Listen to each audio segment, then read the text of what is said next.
Hello বন্ধুরা, আমি Mimi. Welcome to my channel. তো কেমন আছো তোমরা সবাই? আশা করি সবাই খুব ভালো আছো। তোমাদের সাপোর্টের কারণে আমিও খুব ভালো আছি। তো আজকে তোমাদের জন্য এই গরমের দুপুরবেলা আমি নিয়ে এসেছি, দেখো, পাবদা মাছের একটি ইউনিক রেসিপি নিয়ে। ইউনিক বলবো না, সবাই এরকমই রান্না করে। তো পাবদা মাছ তো বেশিরভাগ ঘরে সর্ষে পোস্ত এসব দিয়ে রান্না করা হয়। তো আজকে আমি ভাবলাম, যা গরম পড়েছে, সর্ষে পোস্ত খাওয়ার রিস্ক নেওয়া যাবে না। তো এটাই তোমার বেগুন আলু দিয়ে পাতলা করে একটা ঝোল রান্না করলে কীরকম হবে। তো সেই রেসিপিটাই আমি তোমাদের সাথে শেয়ার করব ভেবে চলে এসেছি।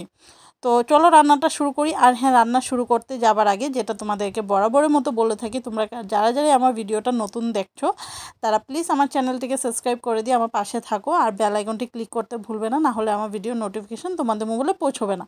আর যারা যারা অলরেডি আমার চ্যানেলকে সাবস্ক্রাইব করে রেখেছো তারা ভিডিও দেখার পর একটা লাইক কমেন্ট শেয়ার করতে ভুলবে না। লাইক করলে মোটিভেট হয়ে ভিডিও বানানোর আগ্রহ বাড়ে। আর আশা করি তোমরা আমার এই আগ্রহটাকে অনেক বেশি সাপোর্ট করবে। তো চলো রান্নাটা শুরু করা যাক।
থ্যাংক ইউ আমার পুরো ভিডিওটাকে ধৈর্য ধরে দেখার জন্য। তোমরা যারা যারা ভিডিওটা দেখেছো তাদেরকে রিকোয়েস্ট করব যে ভিডিও দেখার পরে তোমরা একটা লাইক কমেন্ট শেয়ার করে দিও। লাইক করলে কিন্তু খুবই ভালো লাগে। নতুন রান্না নতুন ভিডিও নিয়ে তোমাদের সাথে আবারও আসতে দেখা করতে ভালো লাগে। তো আজকের জন্য এতটুকুই, দেখা হচ্ছে পরে ভিডিও।